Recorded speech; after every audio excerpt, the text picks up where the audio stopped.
Para hablar de los aspectos corporativos, de los tipos de estructuras corporativas, tenemos una gran división, estructuras con fines de lucro y estructuras sin fines de lucro. Dentro de las estructuras sin fines de lucro, tenemos en primer lugar a las sociedades civiles, que son aquellas que están definidas en el artículo 1649 del Código Civil, que procedo a leer. El contrato de sociedad es aquel por el cual dos o más personas convienen en contribuir, cada una con la propiedad o el uso de las cosas, con su propia industria, para la realización de un fin económico común, como dice la ley. Las sociedades civiles tienen entonces, en efecto, un fin económico común y se refiere a actividades de naturaleza civil. Normalmente este tipo de estructuras es utilizada por los profesionales independientes, contadores, economistas, abogados, arquitectos, etc. En la segunda tipo de estructura con fines de lucro están las sociedades mercantiles. Ya salimos del mundo civil, entramos en el mundo comercial o el mundo mercantil, definidas en el artículo 201 del Código de Comercio, y son aquellas entidades o estructuras que realizan actos objetivos y actos subjetivos de comercio. El Código de Comercio define en un artículo, en el artículo 2, cuáles son los actos objetivos de comercio, y en el artículo 3, cuáles son los actos subjetivos de comercio. Una enumeración bastante larga que no merece la pena mencionar. A los efectos nuestros, simplemente vale la pena destacar que el artículo 201 del Código de Comercio establece 4 tipos de sociedades mercantiles. El artículo 201 del Código de Comercio señala lo siguiente: las compañías de comercio son de las siguientes especies. Ordena primero la compañía de nombre colectivo y la define, en la cual las obligaciones sociales están garantizadas por la responsabilidad ilimitada y solidaria de todos los socios. Eso significa que la sociedad de nombre colectivo está formada por 2 o más socios y ellos responden de manera solidaria e ilimitada con todo su patrimonio por las obligaciones de la compañía. Esta es una sociedad que hoy en día está en desuso porque es evidente que ningún socio va a asumir el riesgo y la responsabilidad de comprometer todo su patrimonio en las operaciones mercantiles que realice la sociedad. Aquí hay una distinción y una evolución o un avance respecto a la sociedad anterior. Hay 2 tipos de socios: los socios comanditantes, que son aquellos que responden ilimitadamente con su patrimonio por las obligaciones de la sociedad, y los socios comanditarios, que responden de manera limitada. ¿Verdad que aquí hay un incentivo adicional para ser un socio limitado? Esta sociedad, de acuerdo con el mismo código, puede subdividirse a su vez en sociedades en comandita simple o por acciones. La sociedad en comandita por acciones es aquella en la cual el capital de los socios, es decir, los socios comanditarios, esté representada en acciones, y aquella cuyo capital no esté representada en acciones simplemente son sociedades en comandita simple. Las sucursales de las sociedades extranjeras, reguladas en el artículo 354 y 355 del Código de Comercio, se trata de el registro de una estructura en Venezuela de una empresa extranjera que viene a hacer negocios en el país. No estamos hablando de una filial, sino de una sucursal. Hay una diferencia importante. La sucursal no tiene personalidad jurídica, sino que forma parte de la misma compañía que se está domiciliando en Venezuela. Hay otro tipo de sociedad regulada en el ordenamiento jurídico venezolano, en el Código de Procedimiento Civil, que son las sociedades irregulares o de hecho. Son aquellas sociedades cuyos accionistas o directores no han cumplido con las formalidades legales para su formación. Sin embargo, el Código de Procedimiento Civil les reconoce personalidad jurídica. No les recomiendo para nada que operen bajo una estructura de esa naturaleza. Y hay un tipo de sociedad adicional, que es la sociedad anónima de capital autorizado, regulada en el artículo 71 de la Ley de Mercado de Capitales.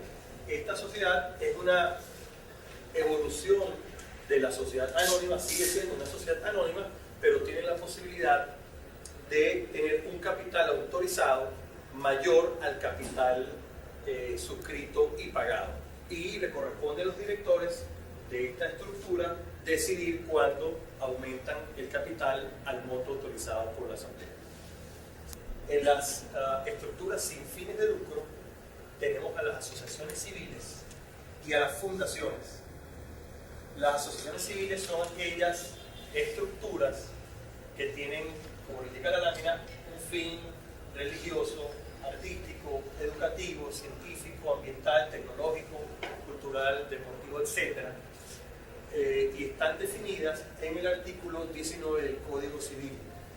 Otra estructura sin fines de lucro son las fundaciones, que tienen también una utilidad general del mismo orden, artística, científica, literaria, benéfica, cultural, social, reguladas también en el mismo artículo 19.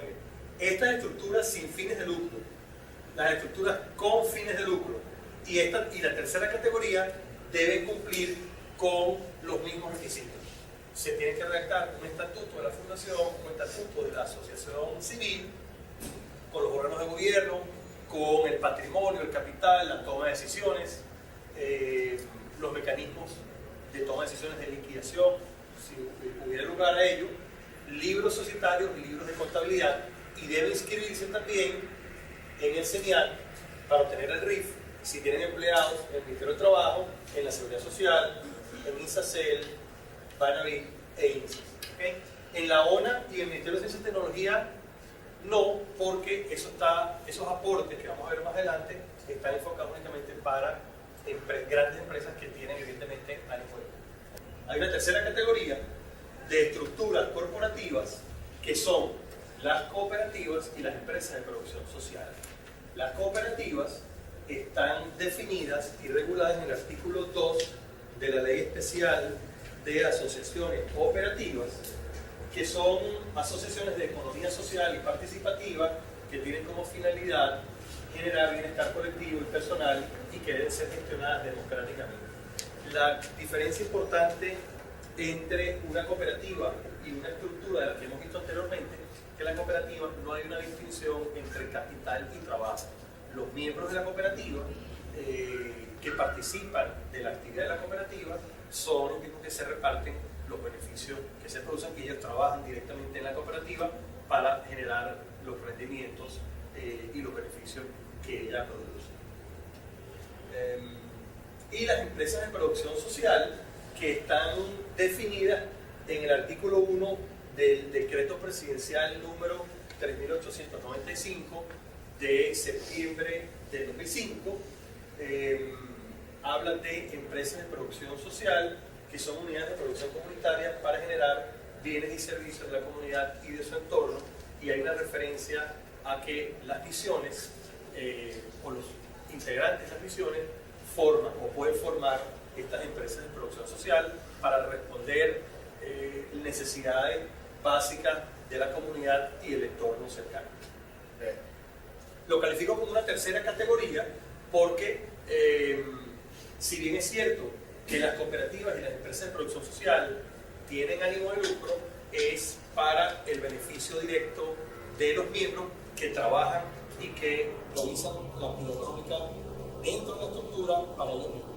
La empresa de producción social, si bien es cierto que tiene un ánimo de lucro, es un ánimo de lucro restringido a los miembros o a la comunidad y no está creado, no está pensada para crear ganancias excesivas o para crear riqueza excesiva.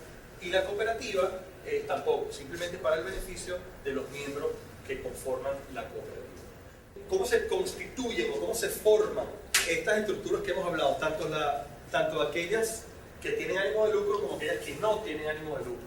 Hace falta redactar a través de un abogado un acta constitutiva y estatutos sociales de estas entidades, sean o no con fines de lucro, y ese documento constitutivo estatutario que contiene el nombre, los miembros que lo integran, cómo se administra, quién es el órgano societario que toma las decisiones más importantes, la duración, el objetivo, los fines, se inscribe ante el registro que corresponda. Las sociedades, las estructuras sin fines de lucro, como las asociaciones y sociedades civiles, y las cooperativas se inscriben en los registros inmobiliarios, los registros públicos inmobiliarios, y las sociedades mercantiles, como es lógico, se inscriben en el registro mercantil. A partir del momento de su inscripción en el registro que corresponda, adquieren personalidad jurídica, concepto que ya ustedes conocen. Luego de la inscripción,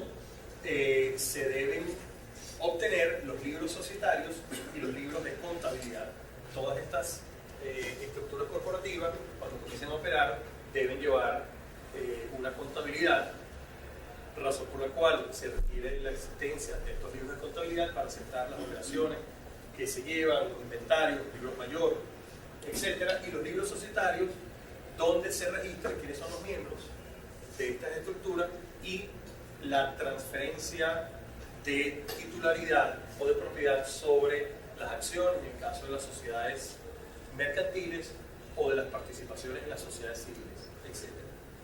Luego de que se tenga la inscripción de la estructura y los libros societarios y contables, esa estructura corporativa debe inscribirse ante algunas oficinas y dependencias oficiales. Nos referimos acá a nivel nacional ante el CENIAT para obtener lo que se denomina el RIF, que es el Registro de Información Fiscal. Es el equivalente a la cédula de identidad fiscal de esta estructura corporativa. Debe inscribirse también ante la alcaldía que corresponda por el esquema tributario que vamos a ver más adelante. Se debe inscribir ante el Ministerio del Trabajo, hoy en día denominado Ministerio del Poder Popular para las Relaciones Laborales y de Seguridad Social, para obtener algo que se llama NIL, que es el número de identificación laboral. Se debe inscribir también esta estructura corporativa en el Seguro Social para obtener el número patronal, si es que la estructura va a tener empleados que van a cotizar a la Seguridad Social. Se debe inscribir igualmente ante el INSACEL, Instituto Nacional de Seguridad y Salud en el Trabajo. ¿Okay? En el Banavit, que es la estructura creada para el ahorro habitacional, y vamos a ver más adelante en detalle eso. Vivienda y hábitat. Vivienda y hábitat, correcto. El INSE, que es el Instituto Nacional de Cooperación Educativa Socialista. La ONA, que es la Oficina Nacional Antidrogas, cuando corresponda. Y en el Ministerio del Poder Popular para la Ciencia y la Tecnología, para realizar los aportes en materia de ciencia y tecnología.